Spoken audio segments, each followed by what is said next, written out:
1, 2, 3, 4. It's fine, bigger. That's fine. But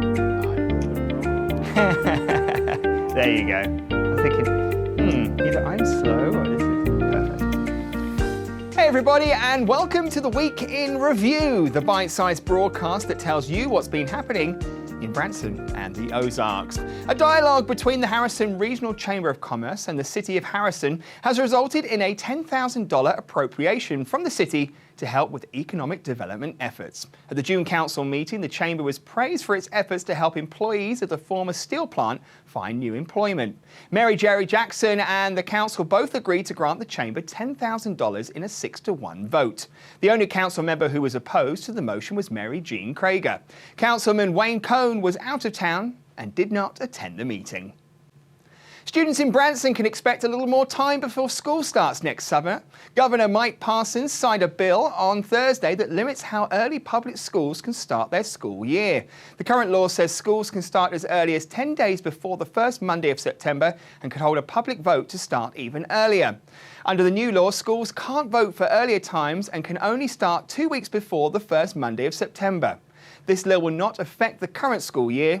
Instead, it will begin at the start of the fall semester in 2020. At a recent board meeting, Fire Chief Chris Byrne was honoured for 25 years of service to the Western Taney County Fire Protection District. Chief Byrne has a total cumulative time with the district of nearly 35 years, acting as chief for 25.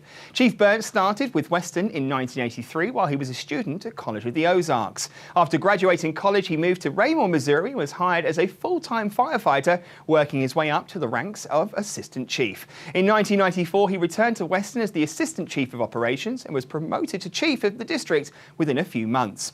In his time as chief, the district has grown considerably in population and responsibility.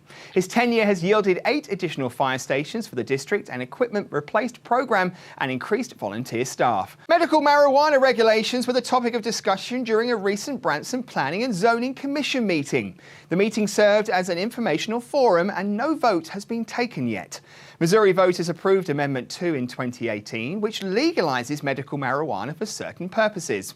Officials said the board cannot prevent dispensaries from opening in Branson, but can set some rules using local ordinances. Zoning and supplemental use changes are set to go before the city's Planning Commission on August 6th, before going to the Board of Aldermen for the first reading on August 13th. With heat index reaching 105 in the Lakes region on Wednesday, the Branson Salvation Army is opening their doors for folks needing relief from the heat. Officials with the City of Branson say that the residents without access to air conditioning can come by the Salvation Army facility at 1114 Stanley Street to cool down. City officials also say people can stop by city public facilities like the Recplex for relief from the hot conditions. Well, that's it. Thanks for watching, everybody. Don't forget to check out the Vacation channel on Facebook or go to tvcbranson.com for a live stream. Now, if you're out and about, don't forget to tune into our many radio stations, including the fantastic My 100.1, where you can hear me on the British Invasion weeknights from 7 until midnight. I'm Alex Webster, and I will see you all back here next week on the Vacation channel.